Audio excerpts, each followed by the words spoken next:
Tara, ipakita mo na sa daddy mo. Daddy, tignan niyo po to. Siya, huwag mo akong istorbohin namin. Tinatapos ako. Marimar, pasabi nga sa mamuna, una na ako sa sakyan kasi may kailangan tawag ang kliyente. Ganun po ba, sir? Sige po, sir. Zia, umupo ka muna, dali. Eto, yan. Zia, pagpasensyahan mo na yung daddy mo, Medyo busy lang kasi siya sa trabaho, kaya hindi kanya niya napansin. Kaya, hayan mo na. Basta mamaya, ipapakita mo sa kanya. Mami, tignan niyo po to. Nasaan mo na ba yung... Ginalingan ko po yan. Sige, ano ba? May kausap ako, di ba? Nakikita mo naman. Wait lang Ilang beses ko sasabihin sa'yo, bastos yun Hindi ka pwede sumisingit kapag may kausap ako. Tignan mo, hindi mo naiintindihan yung kausap ko. Ano ba to, Exam lang pala Ma'am, kita niyo po, ma'am. Wait lang. Anong oras na? Malilate ka na. Bakit di pa natin sa school? Gawin mo na. Gawin mo na ayos yung trabaho mo, Sige, ma'am. Paantay naman po ng ano. Wala pa nga yung service, Zia, pagpasensyahan mo na rin yung mami mo, kasi medyo busy lang din yung mami mo. Nakita mo naman kanina, di ba? May katawag. Oh, siya na. Sige na, mag-impake ka na kasi malilate ka na sa school. Andiyan na yung service mo. Ate Marimar, di na po ako papasok. Di naman po ako mahal ng mga magulang ko. Naku, huwag mong sabihin yan, yung ganyan. Alam mo, mahal na mahal ka ng mga magulang mo. Hindi lang gaano na ipaparamdam nila sa'yo yun. Kasi nga, di ba, napaka-busy nila sa mga business nyo. Ang dami nyo kasi mga negosyo na iniasikaso nila, Kaya, pagpasensyahan mo na yung mga magulang mo. Ginagawa lang naman nila yun dahil para lang din sa ikabubuti mo, para sa mga future mo, yung gano'n. Ate Marimar, wala naman po talaga silang time sa akin Lagi nga din po silang galit sa akin. Hindi naman ibig sabihin na laging galit sa'yo yung mga magulang mo, hindi ka na nila mahal. Kaya, pagpasensyahan mo na sila. Habaan mo na lang yung pasensya mo sa kanila, Basta, lagi mong tatandaan, mahal na mahal ka ng mga magulang mo. Tsaka ano yung sinabi mo kanina, hindi ka papasok? Aba, hindi pwede yun. Alam mo bang pag hindi ka pumasok sa school, magiging mababa yung grades mo. Tsaka, isipin mo yun, ang laki-laki. Eto nga, ang laki-laki ng grades mo, tapos ngayon, hindi ka papasok. Naku, sayang naman. Tsaka, isa pa, napaka-importante ng pag-aaral. Gusto mo bang matulad kay Yaya?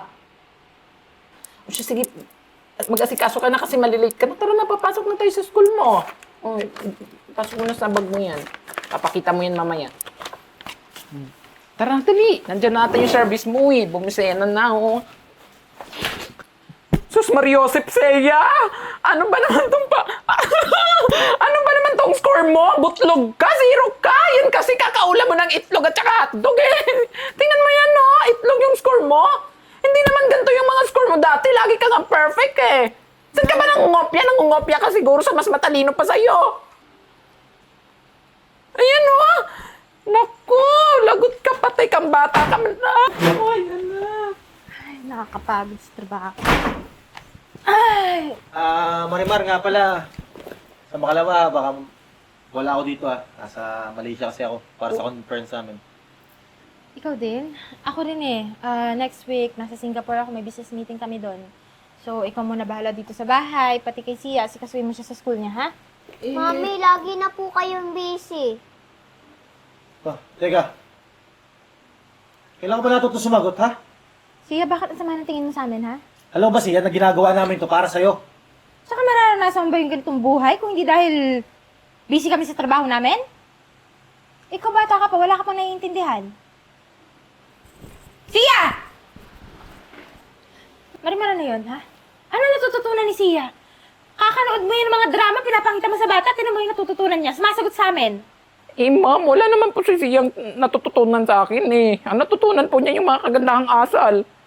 Tsaka ma'am, isa pa po, pinapatawag po pala kayo ng principal. Ha? Bakit daw?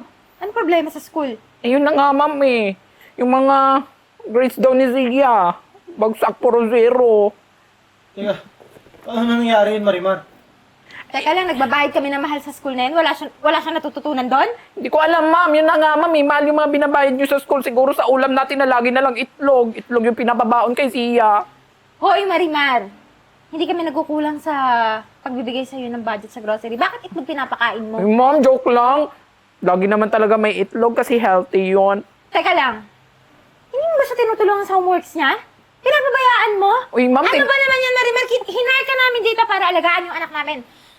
Hindi pwede to. Kakausapin ko yung principal na yan. Kailangan pumunta tayo sa school na yan bukas.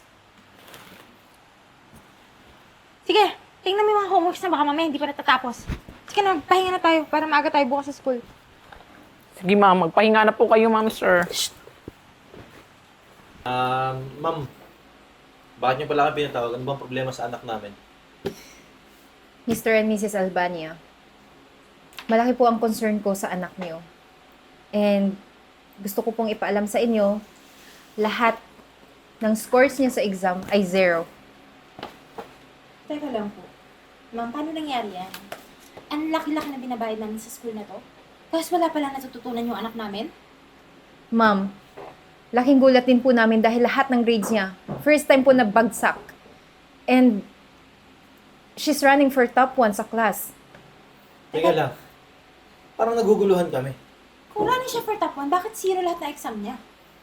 Based sa observation namin, ma'am, I think sinadya lahat to ni Zia na ibagsak ang lahat ng grades niya for this term.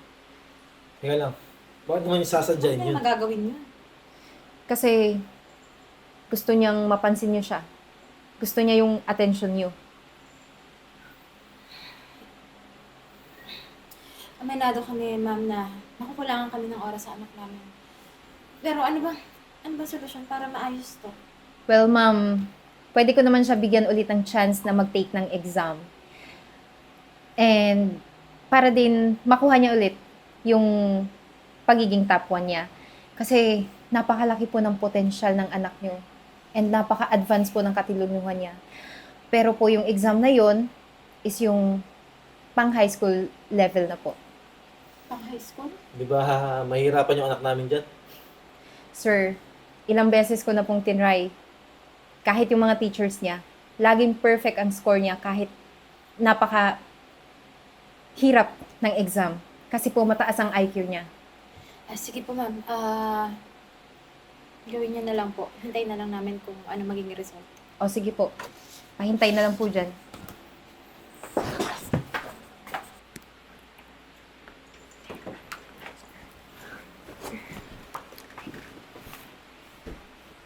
Principal, kamusta po yung exam ng anak namin? Ma'am, sir, natapos po ni Zia yung exam niya before time. And so far, ito po yung score niya. Teka lang, ma'am. Sigurado po ba kayo na pang high school to? Paano na-perfect? Anong na-perfect to ng anak namin? Ma'am, gaya ng sinabi ko sa inyo kanina, genius ang anak niyo. Matalino siya. Pero, Sia, kung ganito ka katalino, bakit bagsak yung mga exam mo? Sorry po, Mami and Daddy. Ginawa ko lang naman po yun para mapansin niyo ako kasi wala na po kayong oras sa akin. Anak, pasensyahan mo na kami ng mami mo ha. Kung mas pinriority namin yung business natin, trabaho namin. Tsaka, hindi namin alam na naapektuhan ka na pala. Sorry ha. Huwag ka mag-alala, anak ha. Ibibigay na kami ng time sa'yo ng daddy mo. Ma'am, congratulations din po kasi po accelerated na si Zia. Ano ibig sabihin, high school na yung anak namin? Ako, anak, halika nga dito. Proud na proud kami ng daddy mo sa'yo. Ang galing-galing naman ng anak namin. Sorry ulit anak ha. Kaya mo, babawi kami ni mami sa'yo. Gusto mo, this weekend, mag-Disneyland tayo? Para makapag-banding tayo. Thank you po, Mama. Principal, maraming salamat po talaga ha. Dahil binigyan niyo pang chance yung... Anak namin. So, congratulations Zia at sa inyo pong dalawa. Thank you po, Ma'am. Sige po, mauna na kami ha. Sige. Tara anak.